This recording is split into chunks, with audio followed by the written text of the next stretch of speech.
അപ്പോൾ ഇന്നൊരു butter സ്കോച്ചിൻ്റെ dream cake ആയാലോ. അപ്പോൾ ഈ ഡ്രീം കേക്ക് കടൽ കടന്ന് അല്ല കേട്ടോ, ബസ് കയറി അങ്ങ് ബാംഗ്ലൂർ വരെ പോവേണ്ട സാധനമാണ്.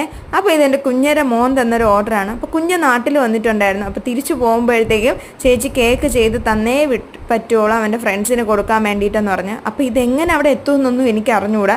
ഞാൻ ചോദിക്കുകയും ചെയ്തു ഇതെങ്ങനെ സെറ്റായിട്ട് അവിടെ എത്തുമെന്ന്. അപ്പോൾ എന്തായാലും AC ബസ്സിലല്ലേ പോണത്, സെറ്റ് ചെയ്ത് കൊടുക്കാം എന്ന് വിചാരിച്ച് രണ്ടും കൽപ്പിച്ച് ചെയ്തതാണ് കേട്ടോ. അപ്പോൾ ബട്ടർ സ്കോച്ച് കേക്ക് ചെയ്യാൻ പറഞ്ഞിട്ട് അതിനെതാ ഡ്രീം കേക്ക് ആക്കി ടിന്നിലാക്കി. ഇതാകുമ്പോൾ കുറച്ചുകൂടെ സേഫ് ആണല്ലോ എന്ന് കരുതി അങ്ങനെ ചെയ്ത് കൊടുത്തതാണ്. അപ്പോൾ എന്താ, ഡ്രീം കേക്കിൻ്റെ ടിന്നെടുത്തു, അതിലോട്ട് ബട്ടർ സ്കോച്ചിൻ്റെ സ്പഞ്ച് വെച്ചു, ബട്ടർ സ്കോച്ചിൻ്റെ സിറപ്പ് ഒഴിച്ചു, അതിനുശേഷം ക്രീമിൽ കുറച്ച് കാരമൽ സോസ് ഒഴിച്ച് നന്നായിട്ട് മിക്സ് ചെയ്തതിന് ശേഷം ക്രീമും സെറ്റ് ചെയ്തു. പിന്നെ പ്രൊലൈനും സോസും ഒഴിച്ചു. പിന്നെ അതൊക്കെ ഒന്ന് സെറ്റായ ശേഷം വൈറ്റ് ചോക്ലേറ്റ് മെൽറ്റ് ചെയ്ത് ഒഴിച്ചു. പിന്നെ കുറച്ച് ഡെക്കറേഷൻ പണിയും കൂടെ ചെയ്തപ്പോൾ സംഭവം സെറ്റായപ്പോൾ എങ്ങനെ ഇഷ്ടപ്പെട്ടോ ലൈക്ക് അടിക്കണേ.